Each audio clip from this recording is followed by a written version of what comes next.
Hello बच्चों, कैसे हो सभी। एक बात ध्यान से सुनो, आज का जो वीडियो रहेगा वो क्लास 10th सीबीएसई बोर्ड 2026 से रिलेटेड होगा, जिसमें आपको अलंकार के कुछ मोस्ट इंपोर्टेंट क्वेश्चंस या यूं कहें कि कुछ ऐसे क्वेश्चन भी जो पीवाईक्यू में आए थे और आपके लिए बहुत इंपॉर्टेंट हैं।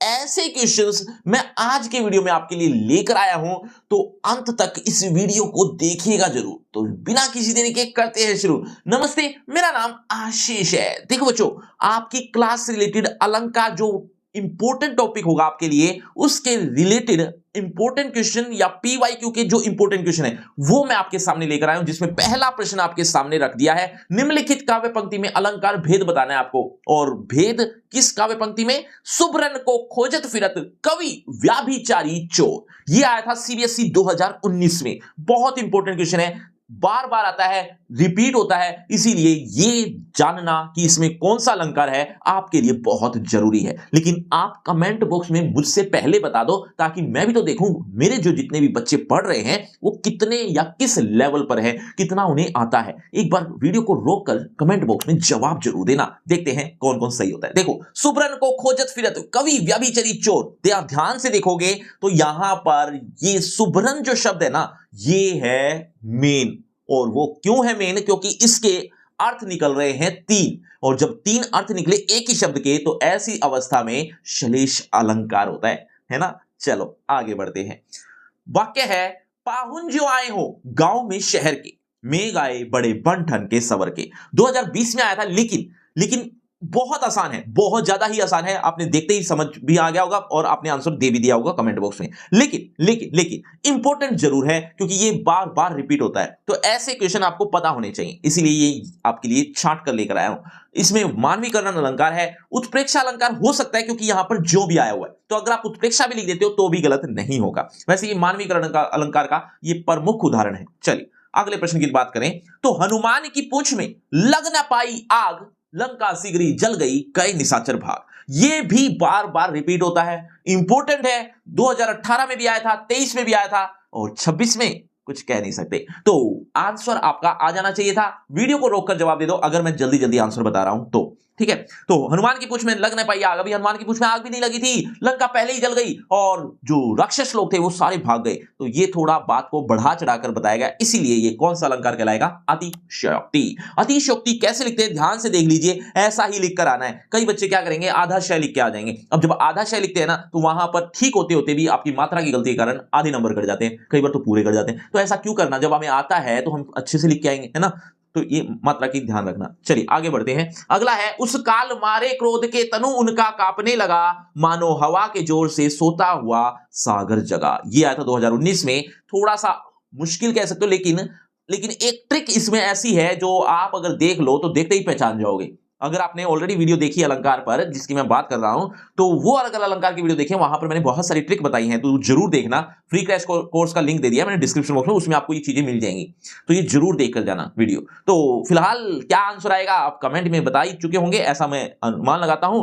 अब आंसर मैं दिखाता हूं। ये देखो, मानो की वजह से, मानो जो शब्द आया हुआ है ना, इसकी वजह से उत्प्रेक्षा अलंकार होगा। ध्यान से समझ लो, मानो, मनो, मनु, जानो, जनू, जान पड़ता है, या फिर कुछ इस तरह के एक दो शब्द और भी होते हैं, जो अगर आप जहां पर भी देख लो ये शब्द, वो समझ जाया करो ये उत्प्रेक्षा अलंकार के ही उदाहरण है, मतलब ये उत्प्रेक्षा अलंकार में ही आते हैं। तो ये मानो शब्द आ गया, उत्प्रेक्षा अलंकार यहां से समझ में आ गया। चलिए अगले प्रश्न की बात करें तो, मंगन को देखी पट देत बार बार है। मंगन को देखी पट देत बार बार है, ये आया था 2022 में। थोड़ा सा मुश्किल है लेकिन इंपॉर्टेंट बहुत है, इसीलिए आपके सामने रखा गया है। और इसमें पट शब्द की खास बात है ना। क्यों? क्योंकि इसके दो अर्थ है, ये दो अर्थ एक ही शब्द दे रहा हो तो ऐसी अवस्था में श्लेष अलंकार होता है। अब आपके दिमाग में एक ही प्रश्न बार बार आ रहा होगा कि सर श्लेष, बाकी अलंकार तो बहुत इजीली समझ में आ भी जाते हैं, लेकिन श्लेष अलंकार को थोड़ी मुश्किल हो जाती है। तो बच्चों, श्लेष अलंकार में होता क्या है ये तो आपको खैर पता ही है कि क्या विशेषता है इसकी। एक ही शब्द दो बार आता है, इस वजह से, सॉरी, एक शब्द के दो अर्थ होते हैं, इस वजह से ऐसा होता है। लेकिन आप अगर इसको दो चार बार भी ऐसे ऐसे उदाहरण पढ़ लोगे ना, तब आपके दिमाग में वो बैठ जाएंगे, है ना। तो ऐसी अवस्था में जब भी एग्जाम में वो क्वेश्चन आ जाएगा रिपीट होके, तो आप श्लेष अलंकार बिना देखे समझ जाओगे कि ये तो श्लेष अलंकार का, क्योंकि सर ने करवा रखा था या हमने वहां पर पढ़ा था, तो ये आपके लिए बहुत जरूरी है बच्चों। टेलीग्राम पर ऐसी ऐसी रिवीजन रोज होती हैं, तो उसको जरूर फॉलो कर लेना। चलो खैर आगे बढ़ते हैं। देख लो साकेत नगरी है यही, स्वर्ग से मिलने गगन में जा रही। ध्यान से देखो, यहां पर कुछ शब्दों के अर्थ से ही समझ में आ जाएगा। क्या? देख लो साकेत नगरी स्वर्ग से मिलने गगन में जा रही। यहां पर कुछ बात को बढ़ा चढ़ाकर बताने की वजह से अतिशयोक्ति अलंकार है। समझ में आया? चलिए आगे बढ़ते हैं अगले प्रश्न की तरफ। सिर फट गया उसका वही, मानो अरुण रंग का घड़ा हो। अब यहां पर मानो शब्द आ गया। मानो शब्द, अरे अभी अभी अभी थोड़ी देर 2 मिनट पहले ही बताया था ना, एक ट्रिक बताई थी, देखो कितनी काम आ गई। जब 2 मिनट पहले बताई हुई ट्रिक, वो भी 1-2 सेकंड में ही बता दी थी, जब वो काम आ सकती है तो वो 5-7-10 मिनट का वीडियो जो अलंकार पर बना हुआ है, पूरे अलंकार में कितनी हेल्प करेगा ये आप सोच भी नहीं सकते। तो वो वीडियो जरूर देखना बच्चों। तो मानो शब्द उत्प्रेक्षा अलंकार का उदाहरण है, इसीलिए उत्प्रेक्षा अलंकार आ गया। चलिए आगे बढ़ते हैं अगले प्रश्न की तरफ। मेघमय आसमान से उतर रही है वह संध्या सुंदरी परी सी, धीरे धीरे धीरे।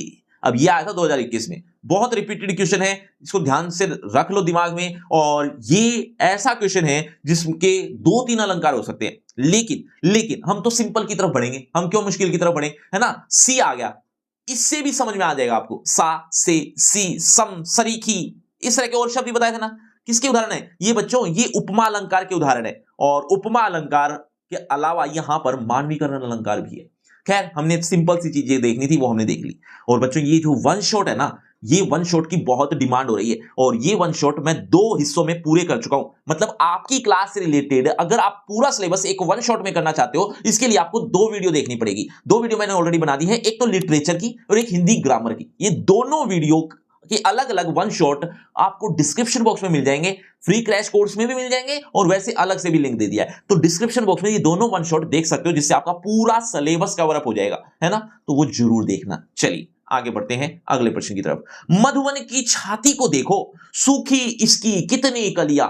यह आया था सैंपल पेपर 2023 में। मतलब अब आप सोचोगे सैंपल पेपर का भी उठा लिया। देखो बच्चों, जहां से इंपॉर्टेंट जो चीजें लगी मुझे, मैंने वहां से वो चीजें उठा ली। सैंपल पेपर का है लेकिन इंपॉर्टेंट बहुत है, इसीलिए 2023 का जो सैंपल पेपर था उसमें से भी एक क्वेश्चन उठा के आया कि मधुवन की छाती को देखो सूखी इसकी कितनी कलियां। ये कलियां जो शब्द है ना, इसके ऊपर कॉन्सेंट्रेट करना है बच्चों। यहां पर 2 शब्द हैं, सॉरी 2 अर्थ हैं, जिसकी वजह से ये श्लेष अलंकार है। ये श्लेष अलंकार इसलिए भी इंपॉर्टेंट हो जाता है आपके लिए, एक तो समझ में कम आता है, दूसरा इसके जो उदाहरण है ना 1-2 बार भी पढ़ लोगे ना, और वो अगर रिपीट हो जाए एग्जाम में तो फिर बारे न्यारे हो जाएंगे। चलिए आगे बढ़ते हैं। आगे नदियां पड़ी अपार, घोड़ा कैसे उतरे पार। राणा ने सोचा इस पार, तब तक चेतक था उस पार। कितना इजी क्वेश्चन था, बहुत बार रिपीट हो चुका है, बहुत बार समझ आ गया होगा आपको। ये मैं डायरेक्ट ही दिखा देता हूं, ये अतिशयोक्ति अलंकार का उदाहरण है, 2024 में भी आया था। चलिए 2011 नहीं, 11वां क्वेश्चन। सोहत ओढ़े पीतपट श्याम सलोने गात, मनहू नीलमणि सैल पर आतप पर्यो प्रभात। सीबीएसई 2019 में पूछा गया ये क्वेश्चन में मनहू शब्द पर अगर आप कंसंट्रेट करो तो आपको बहुत कुछ आसानी से समझ में आ जाएगा। मानो, मनो, मनहू, ध्यान से देखो मनहू आया हुआ है, तो इसीलिए यहां पर ये उत्प्रेक्षा अलंकार का उदाहरण हो जाएगा। चलिए आगे बात करें। मेरी भवबाधा हरो राधा नागरी सोए, जातन की झाई परे श्याम हरित दुति होए। अब यहां पर एक शब्द नागरी, एक शब्द 2 अर्थ, जिसकी वजह से यहां पर ये श्लेष अलंकार है। ये श्लेष अलंकार के उदाहरण मैं कुछ ज्यादा ही लेकर आया हूं तो आपके लिए, क्योंकि ये इंपॉर्टेंट हो या ना हो, लेकिन आपके लिए अगर आप रिपीटेड में इसको कवर अप कर लें तो कितना अच्छा हो जाएगा जब आपके बोर्ड एग्जाम में ये देखने को मिल जाए। कहने का मतलब कि अगर आप श्लेष अलंकार के 2-4 एग्जाम्पल फालतू भी कर लोगे, चाहे वो इंपॉर्टेंट भी नहीं थे, लेकिन आपके पढ़े हुए तो हो गए ना वो, और अगर वो कहीं सामने वाले में यानी एग्जाम में सामने देखने को मिल जाए तो आपके लिए बहुत इजी हो जाएगा श्लेष अलंकार पहचानना, क्योंकि यहीं पर ही दिक्कत आती है। चलो, कहीं सांस लेते हो घर घर भर देते हो, ये अट नहीं रही कविता से आया है, 2020 में आया था। अब इसका आंसर आप वैसे आपकी सिलेबस की कविता है, आपको हिंदी भी आती है, इसकी व्याख्या भी आती है, तो यहां से समझ में आ जाएगा आपको कि ये कौन सा अलंकार है। ध्यान से देखो, कहीं सांस लेते हो घर घर भर देते हो, यानी फागुन मास सांस ले रहा है, यानी प्रकृति की चीज इंसान के क्रियाकलाप कर रही है, और इंसान के क्रियाकलाप जब करती है प्रकृति की चीज तो मानवीकरण अलंकार होता है ना। चले आगे बढ़ते हैं। ले चला साथ में तुझे कनक, ज्यों भिक्षुक लेकर स्वर्ण झनक। ये 18 में पूछा गया एक क्वेश्चन था ये पहले आते थे इस तरह के क्वेश्चन, आजकल नहीं आ रहे हैं। शायद हो सकता है कि इस बार देखने को मिल जाए, मतलब काफी टाइम से ये आया नहीं है, इसीलिए आपके सामने ये प्रस्तुत है। अब इसकी क्या पहचान है ये तो आप यहां इस वाक्य को देखकर समझ जाओगे। ज्यों आया हुआ है, ज्यों। देखो ज्यों आता है दो अलंकारों में, एक आता है उपमा में और एक उत्प्रेक्षा में। ये तो क्लियर है कि ज्यों आ गया, जैसे आ गया, या तो उपमा होगा या उत्प्रेक्षा होगा, लेकिन ये उत्प्रेक्षा है। कैसे? अब ज्यों और जैसे में दोनों में क्या फर्क है, यानी उपमा और उत्प्रेक्षा में कब लिखना है, ये मैंने आपको वीडियो में समझाया। अब थोड़ा सा विस्तार से समझाया है तो थोड़ा विस्तार से ही देख लेना। अगर मैं यहां पर बताने लगूंगा तो एक दो सेकंड में कुछ बता दूंगा, कम समझ में आएगा, फिर कहोगे कि सर समझाया लेकिन समझ में नहीं आया। तो आप वीडियो देखो ना, जरूर समझ में आ जाएगा। चलिए आगे बढ़ते हैं। पानी गए ने उबरे मोती मानुष शून, ये तो बहुत बार रिपीटेड है, मतलब ये 2023 लिख तो दिया है, लेकिन एक्चुअल में ये कई बार आ चुका है, कई बार, है ना। तो पानी शब्द के इसमें कई अर्थ हैं, यानी 3 अर्थ हैं, तो इसीलिए यहां पर ये श्लेष अलंकार है। चलिए आगे बढ़ते हैं, अगले प्रश्न। लो यह लतिका भी भरा लाई, मधु मुकुल नवल रस गागरी।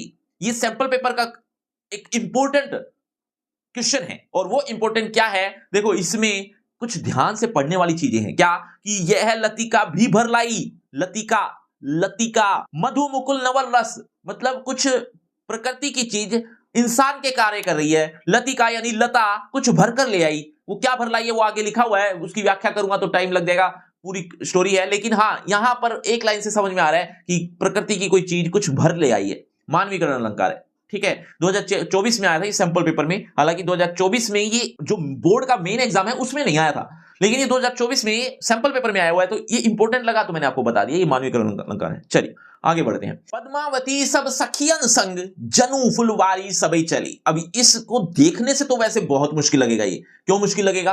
क्योंकि यहां ये जो लैंग्वेज है ना, ये बहुत ही अजीब तरीके की है, लेकिन इसमें हमें सारा कुछ देखना ही क्यों है, हमने तो ट्रिक देख रखी है ना, क्योंकि आपके हिंदी अध्यापक सर ने बता रखी है। क्या? जनु, जनु शब्द आ गया।